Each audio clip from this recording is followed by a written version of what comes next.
우리 성경에 보면 그 일꾼의 자세를 한마디로 이렇게 우리가 표현한다라고 들으면 추수 때의 얼음 냉수처럼 주인의 마음을 시원스럽게 해드린 사람, 이런 사람이 일꾼의 자세고 또 합당한 일꾼입니다. 청지기 의식을 가지고 있으면서 충성하는 사람, 이런 사람을 우리 가리킬 수 있습니다. 자, 바울은 우리가 사도행전 9장에서 보게 되면 부활하신 주님을 만난 이후에 이방인의 사도로 그렇게 부르심을 받아서 사역을 했습니다. 그가 그 부르심 때문에 복음을 들고 소아시아와 또 유럽과 그 당시 세계의 끝이라고 했던 저 서바나, 지금 스페인입니다. 이 스페인까지 때로 지역이나 장소나 그 환경을 이렇게 가리지 않고 복음을 들고 가서 그 복음을 전했던 그런 모습을 보게 됩니다. 나의 달려갈 길과 주 예수께 받은 사명, 곧 하나님의 은혜의 복음을 증언한 일을 마치려 하면은 나의 생명조차 조금도 귀한 것으로 여기지 아니하노라. 사도행전 20장 24절의 말씀, 이 말씀처럼 정말 자기의 생명 조금도 아끼지 않고 복음 앞에 헌신했던 사람입니다. 죽음조차 두려워하지 않으면서, 아니 오히려 죽기를 각오하고서 복음을 전했던 사람, 바울입니다. 자, 이러한 바울의 복음 전선에 수많은 고난들이 있었고 혹은 환난들이 있었고 핍박들이 있었습니다. 그가 받은 핍박, 그가 받은 고난, 그가 받은 환난, 오늘 본문 4절 5절에 보면 이렇게 말하고 있습니다. 많이 견디는 것과 환난과 궁핍과 고난과 매맞음과 갇힘과 난동과 수고로움과 자지 못함과 먹지 못함 가운데서도 그랬습니다. 이거를 좀 더 구체적으로 고린도후서 11장 23절로부터 27절에 보면 구체적으로 기록하고 있는데, 옥에 갇히기도 더 많이 하고 매도 수없이 맞고 여러 번 죽을 뻔하였으니 유대인에게서 40에서 하나 감한 매를 5번이나 맞았으며 3번 태장으로 맞고 1번 돌로 맞고 3번 파선하고 일주야를 깊은 바다에 지냈으며 여러 번 여행하면서 강의 위험과 강도의 위험과 신의 위험과 광야의 위험과 바다의 위험과 거짓 형제중의 위험을 당하고 또 수고하며 애쓰며 여러 번 자지 못하고 줄이며 목마르고 여러 번 굶고 춥고 헐벗었노라. 복음을 들고 간 사람의 모습입니다. 복음 때문에 그가 당한 일입니다. 이 고린도후서의 말씀을 보게 되면 그 복음을 들고 가서 어느 곳에 가서도 대접을 받고 그렇게 큰 환대를 받은 것이 없습니다. 복음 전하는 것 때문에, 사명 때문에, 하나님의 일꾼이라고 하는 것 때문에 죽을 뻔했고 잠을 못 자기도 했고 때로 배고파야 했고 바다에 던져지기도 했고 심지어는 죽을 고생을 했습니다. 자, 이렇게 복음 사역을 감당하면서 수많은 어려움, 고난을 당했습니다. 결코 그가 꽃길만 걸어간 것은 아닙니다. 그런데 그렇게 고난을 많이 받았지만 그는 항상 기뻐하고 많은 사람을 부유하게 하고 아무것도 없는 자 같으나 모든 것을 가진 자라고 그렇게 설명을 하고 있습니다. 인간적으로 보면 정말 그의 인생, 그의 사역은 고난과 비참함과 궁핍함의 연속입니다. 그 길 걸어가고 싶지 않은 그런 모습들만이 그의 생애 가운데서 계속해서 반복이 되었습니다. 그러나 믿음의 눈으로 보고 믿음의 원리를 바라보게 되면 그는 그 누구보다도 풍성했고 그 누구보다도 행복했고 그 누구보다도 기쁜 그런 삶을 살았다는 얘기입니다. 자, 그럼 이 바울이 지금 이 고린도 교회에게 왜 자기가 그렇게 고생을 했다고, 그 고난 가운데 있으면서도 복음을 위한 삶을 살아왔다고 그가 말하고 있는 것일까요? 하나님의 부르심을 받은 일꾼이기 때문이다, 그렇게 말합니다.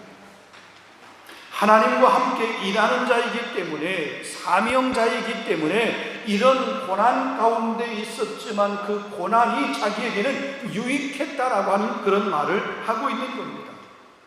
그러면서 하나님의 일꾼의 참된 자세를 오늘 본문에서 말하고 있습니다.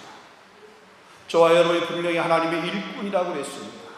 우리 일꾼된 우리가 오늘 이 바울 사도가 이야기하고 있는 하나님의 참된 일꾼의 자세가 무엇인지를 우리가 잘 듣고 그것을 가슴에 새기고 이 땅을 살면서 그 삶을 우리도 함께 살아갈 수 있기를 원합니다. 자, 본문 1절을 보게 되면 바울은 먼저 자신을 하나님과 함께 일하는 사람이라고 이렇게 소개하고 있습니다. 자, 1절을 봅니다. 우리가 하나님과 함께 일하는 자로서 너희를 권하노니.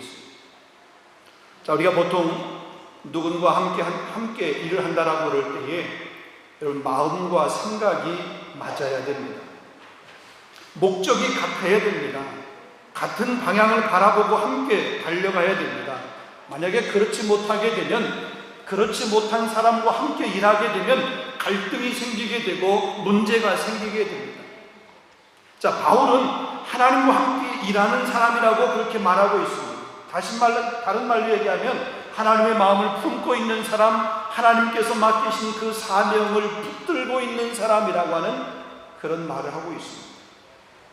그리고 자신이 권면하고 있는 이 내용, 그 내용의 정당성을 그렇게 확보하기 위해서 구약 성경 이사야가 말씀했던 그 이사야 성경을 예를 들어서 지금 말하고 있습니다.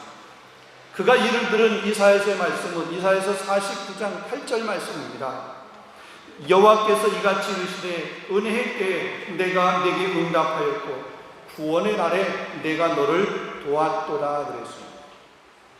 자, 이 말씀은 이스라엘 백성들이 바벨론의 포로로 잡혀가 있을 때 하나님께서 이스라엘 백성들을 그 바벨론 포로 생활 가운데서 때가 차게 되면 돌아오겠다고 하신 그 약속의 말씀입니다.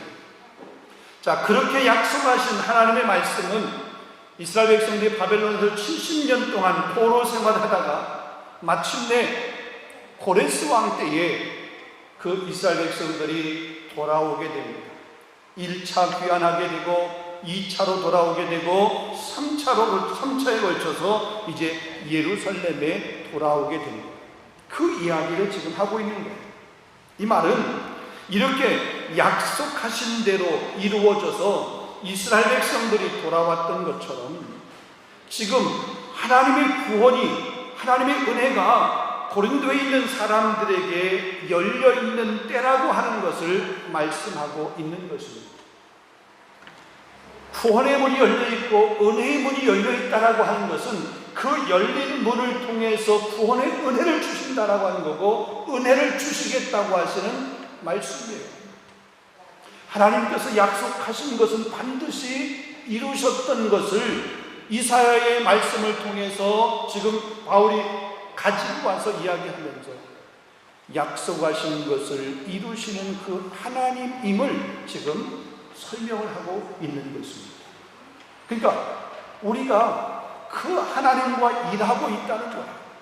그 하나님의 일꾼이라고 하는 거야. 그 하나님께서 약속하신 것을 반드시 이루시는 분이신데 그 일에 우리를 일꾼으로 사용하신다. 나를 일꾼으로 쓰셔서 하나님이 계획하시는 그 일을 이루게 하신다.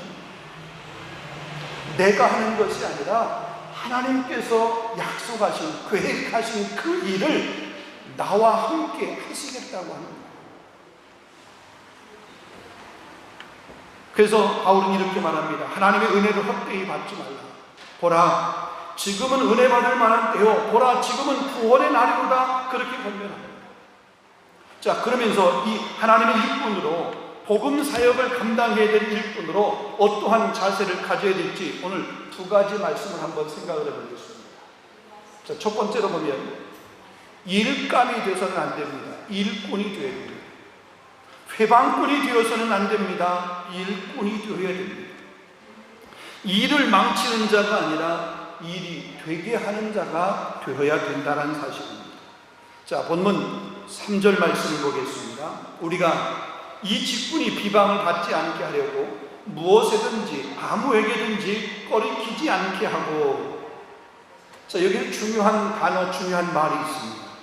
내가 받은 직분이 비방을 받지 말아야 된다는 거예요. 그 직분이 무엇이든지. 요즘으로 말하면 내가 받은 직분이 목사, 권사, 집사, 교사, 성가대원, 아니 성도. 자, 이런 직분입니다. 이런 직분이 비방을 받지 말아야 된다. 또 아무에게든지 꺼리끼지 말아야 한다 그래요. 이런 꺼리끼다라고 하는 이 말은 다른 말로 얘기하면 실족하다 혹은 넘어지다, 범죄하다. 자신의 부주의한 행동으로 인해서 나 자신뿐만 아니라 다른 사람들이 실족하거나 넘어지거나 범죄할 기회를 주지 말아야 된다라고 하는 것입니다. 나 한 사람의 범죄가 나에게만 영향을 미치는 것이 아니라 다른 사람에게도 영향을 미친다는 것이에요. 나는 아무런 의미 없이 하는 그 행동 하나가 다른 사람을 실족하게 할 수 있다는 얘기죠. 부주의하게 내뱉은 그 말 한마디가 내가 그냥 아무 생각 없이 던진 그 돌멩이에 맞아 죽는 사람도 있다라고 하는 그런 사실이에요. 오해받을 만한 행동, 덕이 되지 못하는 그런 행동하지 말아야 된다는 얘기죠. 우리나라 말에 오얏 나무 아래에서 갓끈을 고쳐매지 말고 오이밭에 가서 신발끈을 다시 이렇게 묶지 말라고 하는 그런 말이 있습니다. 오이를 따먹으려고 한 것이 아니고 오얏나무 가서 그 오얏을 따려고 한 것 아니지만 거기에서 갓끝을 매는 것을 보면서 다른 사람이 상대방이 오해할 수 있다는 거죠. 신발끈을 그런 매는 모습을 통해서 보면서 아, 오이를 따먹는구나, 그렇게 오해할 수 있다는 거죠. 그런 것 하지 말라는 그런 말입니다.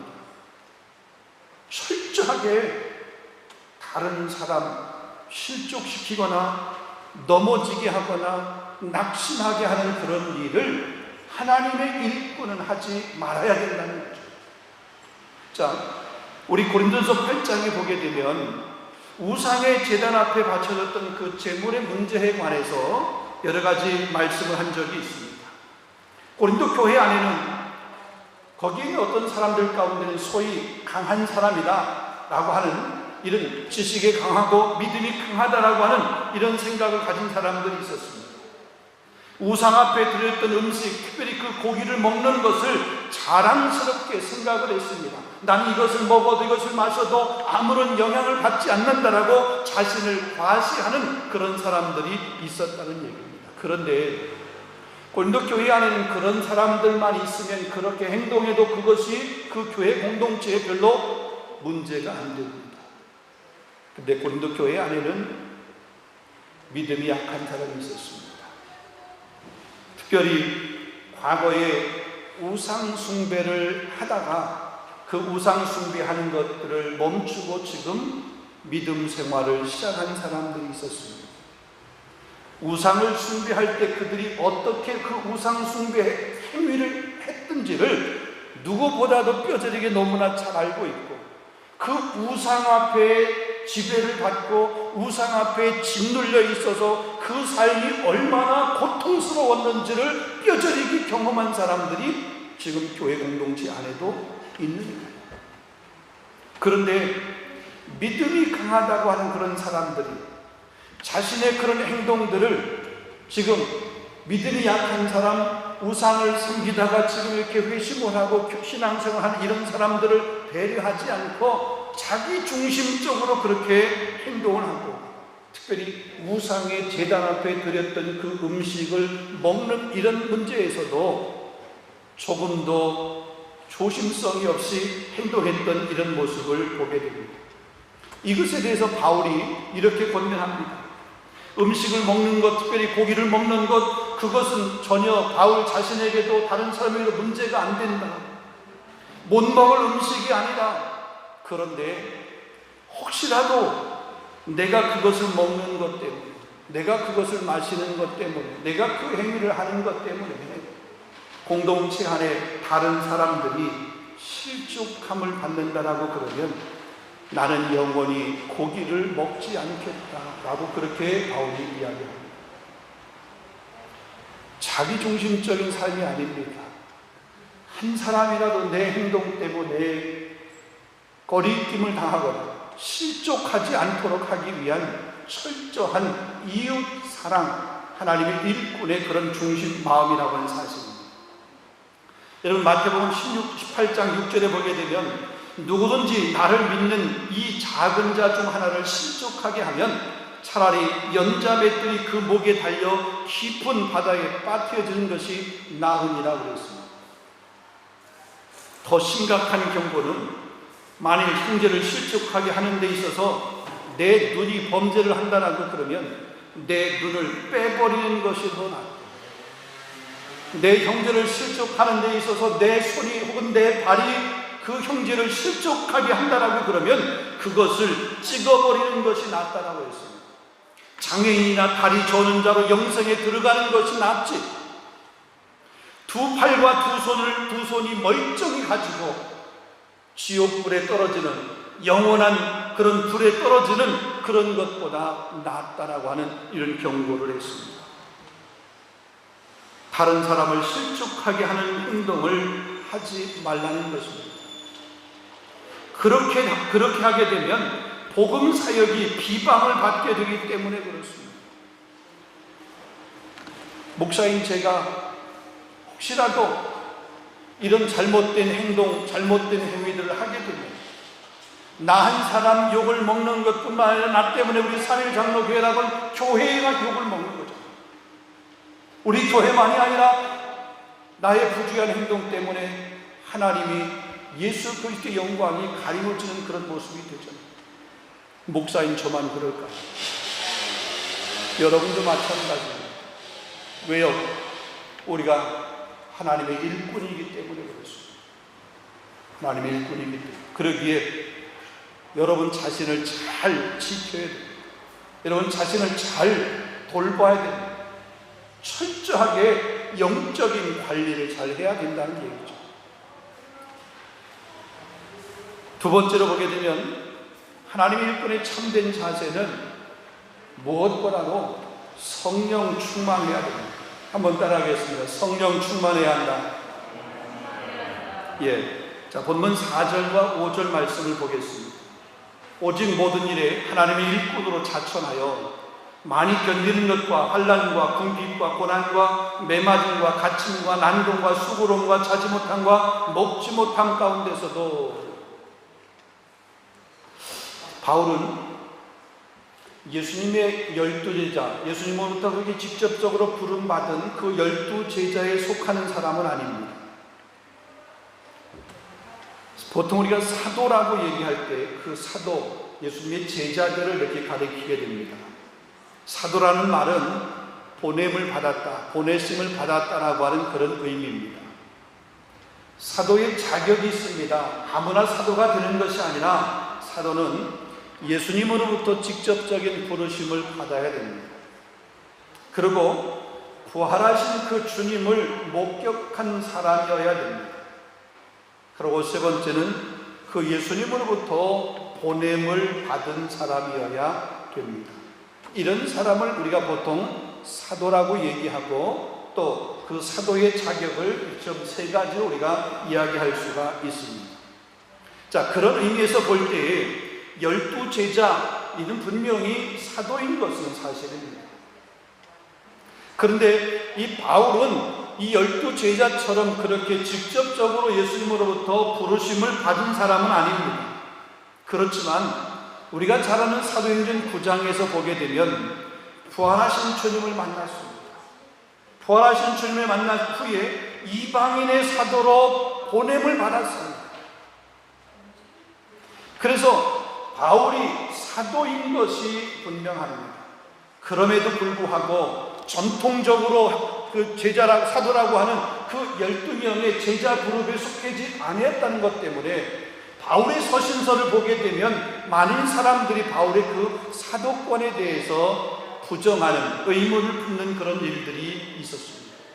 그래서 바울의 서신서의 맨 앞에 부분에 보게 되면 대부분 바울의 그 사도됨에 대해서 변증, 변론하는 그런 내용들이 포함이 되어 있습니다. 자, 고린도전서 15장 10절 말씀에 보면 나의 나된 것은 하나님의 은혜로 된 것입니다.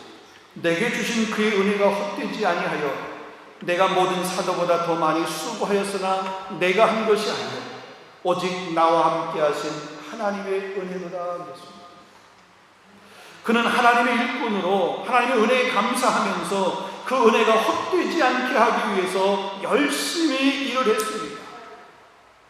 하나님의 일꾼의 정체성을 잃어버리지 않고 다른 사도들보다 더 열심히 자기의 사도에 대한 그런 부정함을 사람들이 이야기하기 때문에 혹시라도 잘못하게 되면 내가 그것 때문에 사도가 아니라고 혹시 그 말을 들을까봐 다른 사도들이 한 것보다 더 열심히 더 땀을 흘려서 더 헌신적으로 사도의 사명을 감당을 했다는 것입니다.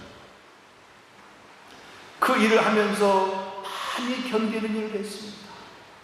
궁핍해도 참을 수 있었어요. 매를 맞았지만 그것도 감옥에 갇히게 되었지만 먹지 못한 상황이 왔음에도 불구하고 잠을 자지 못하는 그런 극한 상황이 왔음에도 불구하고 그는 복음 전하는 일을 위해서는 그것 불편하게 생각하거나 힘들게 생각하지 않고 견디면서 사도의 본분을 다했던 그런 모습을 보게 됩니다. 그런데 그가 그렇게 달려갈 수 있었던 힘, 그가 그렇게 견딜 수 있었던 힘, 그가 그렇게 하나님의 일꾼의 그 마음과 중심을 가지고 그 일을 끝까지 완수할 수 있던 그것은 오늘 본문에 보면 깨끗함과 지식과 오래 참음과 자비와 성령의 감화와 거짓없는 사랑과 진리의 말씀, 성령의 능력이 있었기 때문이다 그랬습니다. 여러분, 이것을 한마디로 표현하면 뭡니까? 성령의 열매입니다. 우리 갈라디아서 5장 21절 22절 이렇게 보게 되면 성령의 열매는 사랑과 희락과 화평과 오래 참음과 자비와 양선과 충성과 온유와 절제라고 그랬습니다. 또 에베소 말씀에 보면 성령 하나님의 전신갑주라고 하는 그런 말을 했습니다. 그러니까 사도 바울은 성령에 충만한 사람, 그래서 성령의 열매가 맺혀진 사람, 성령의 열매가 있기에, 아니 성령 충만했기에 이런 온갖 고난과 역경과 환난과 아픔이 있었지만 그것을 잘 이겨낼 수 있었다. 그러기에 하나님의 일꾼의 자세는, 참된 자세는 성령 충만해야 됩니다. 그리고 하나님의 전신갑주를 입어야 된다 그랬습니다. 여러분, 하나님의 전신갑주라고 하는 것은 악한 원수들을 대적하고 모든 일을 행하는 위에 굳게 서기 위한 영적인 무장을 말합니다. 마귀가 하나님과 우리 사이를 갈라놓으려고 합니다. 성도와 성도 사이를 마귀가 갈라놓으려고 합니다. 부부지간에도 마귀는 갈라놓으려고 그럽니다. 부모와 자녀 갈라놓으려고 합니다. 친구 갈라놓으려고, 사탄이 마귀가 하는 겁니다.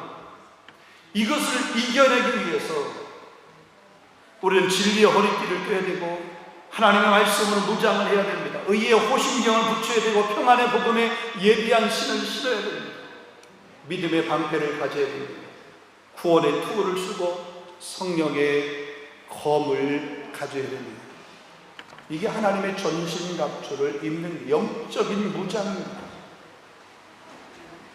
이런 영적인 무장을 한 사람, 아니 영적인 무장을 해야 되는 것이 하나님의 일꾼의 참된 자세라고 하는 것입니다.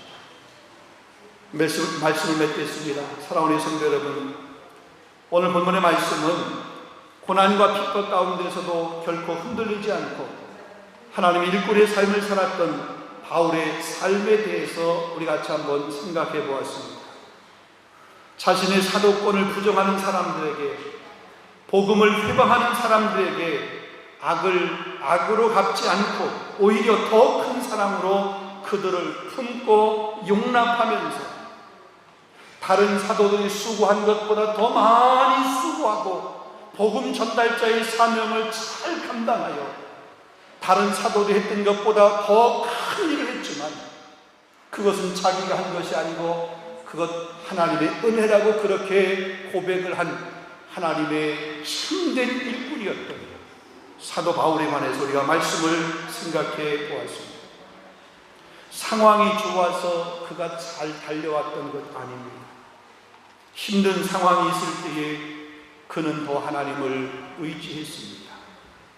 그것 때문에 그는 하나님 앞에 더 매달렸고 하나님의 이름을 불렀고 하나님 앞에 기도했습니다.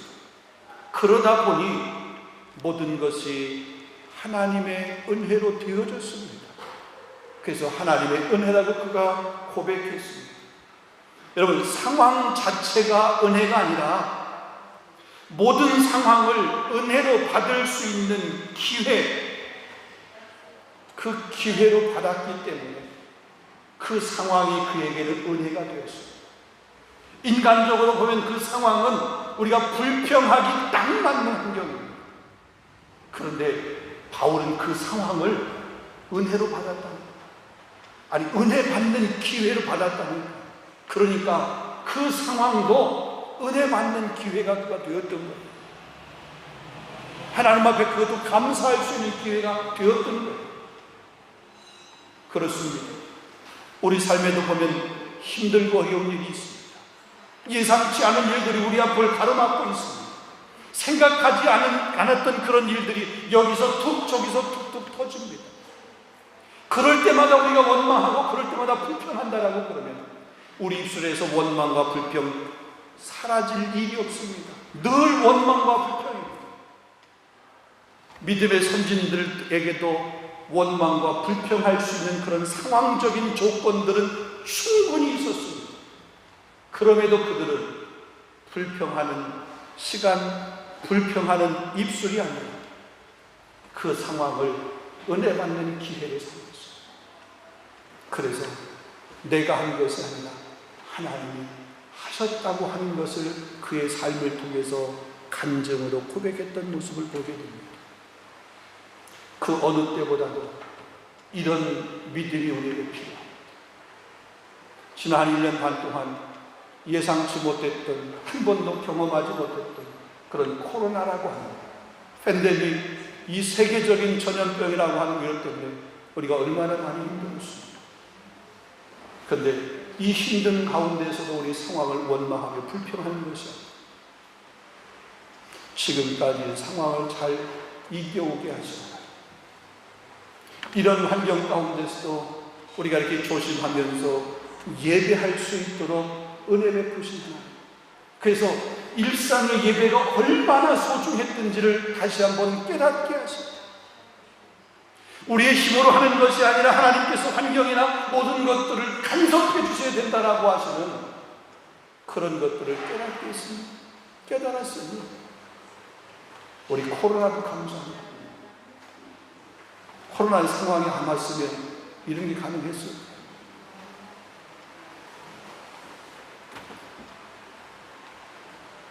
최근에 우리 한국에서 CTS에서 K 가스펠이라고 하는 그런 찬양 경연대회를 하게 돼요. 지금 이렇게 진행되고 있습니다. 국내에서도 이렇게 여러 명의 사람들이 이렇게 출전해서 찬양 경연을 이렇게 하고 있고, 또 우리 해외에 있는 우리 또 이렇게 찬양을 하나님 앞에 드리기를 원하는 사람들, 또 이렇게 120, 30 팀들이 이렇게 출전을 해가지고 거기에서 이렇게 경연대회를 하고 있습니다. 감사한데, 우리 이제 그 본선에 올라간 14명의 그 팀들이 결정이 됐는데요. 그 팀 중에 한 사람이 우리 교회에 있어요. 우리 교회. 코로나라고 하는 것 때문에요. 이런 일들이, 이런 기회가, 찬양을 하나님 앞에 영광 돌릴 수 있는 기회가 생기게 되고, 또 집에서 밖에 활동이 자유롭지 못하니까 영상을 이렇게 녹화해가지고 그것을 통해서 또 경연대회에 참석할 수 있는 그런 기회도 이렇게 생기게 되고, 그런 기회를 또 잘 활용해서 출전하게 돼서 지금 이제 본선 또 이렇게 계속 하고 마지막 피날까지 가야 되는데 시간은 좀 남았지만 여러분 기도해 주세요. 우리 저기 예배 함께하고 있는 우리 예랑 자매가 지금 1등이 돼야 됩니다. 1등이 될 줄로 믿고, 이런 힘든 환경 가운데서 그래도 그 영상을 이렇게 준비해서 하는 거 얼마나 감사합니다. 오히려 이런 힘든 환경이 내게 주신 새로운 그런 은사들을 발견할 수 있는 기회가 되고, 또 그런 일들을 통해서 하나님 앞에 영광 돌릴 수 있다고 합니다. 하나님을 사랑하는 자, 곧 그 뜻대로 부르심을 입은 자, 모든 것이 합력하여 선을 이룬다고 하십니다. 로마서 8장의 그 말씀이 우리의 삶 가운데서 간증되어질 줄로 믿습니다. 여러분, 이런 일꾼이 될 수 있기를 주님의 이름으로 축원합니다. 일감이 아니라, 방해꾼이 아니라, 누군가를 꺼리끼게 하는 사람이 아니라 일꾼, 성령 충만한 사람, 그래서 하나님과 함께 일하는 저와 여러분 될 수 있기를 주님의 이름으로 축원합니다. 기도하겠습니다. 거룩하신 아버지 하나님, 참 감사합니다. 힘들고 어려운 환경 가운데서도 우리가 그 환경을 바라보면 인간적으로는 낙심을 하고, 인간적으로는 불평을 하고 원망을 할 수밖에 없는 그런 환경이지만, 그러나 그 환경도 하나님의 섭리 안에 있음을 우리가 알고 있기에 불평 원망이 아니라 그 가운데 하나님의 무슨 뜻이 있겠지, 내게 이런 힘듦의 환경을 허락하시는 것, 내게 이처럼 아픈 고난의 시간을 허락하시는 것, 무슨 하나님의 뜻이 있겠지. 그 가운데 하나님의 숨길, 하나님의 그 비밀들이 숨어 있음을 우리가 확신하고, 우리 환경을 믿음으로 이겨가려고 하는 그런 귀한 마음, 또 그런 귀한 은혜 우리에게 허락하여 주시고, 또 그렇게 허락해 주시니 진심으로 감사합니다. 하나님, 오늘 이 귀한 말씀처럼 바울이 복음을 전하는 일에 수많은 고난과 혼란과 어려움이 있었지만, 그럼에도 불구하고 복음 전달자의 사명을 그가 놓지 아니하고 마지막 끝까지 그 길을 걸어갔던 것처럼, 우리도 주님이 부르시는 그날까지 우리에게 맡긴 귀한 일 끝까지 충성하면서 달려갈 수 있는 믿음의 용사들이 될 수 있도록 은혜 베풀어 주시옵소서. 우리 한 사람도 일감이 되지 않게 하시고 모두가 다 일꾼이 될 수 있도록 인도하여 주옵시고, 그러기 위해서 우리 모두 성령 충만하게 하시고 하나님의 전신갑주를 입게 하여 주시옵소서. 예수 그리스도의 이름으로 감사하며 기도하옵나이다. 아멘.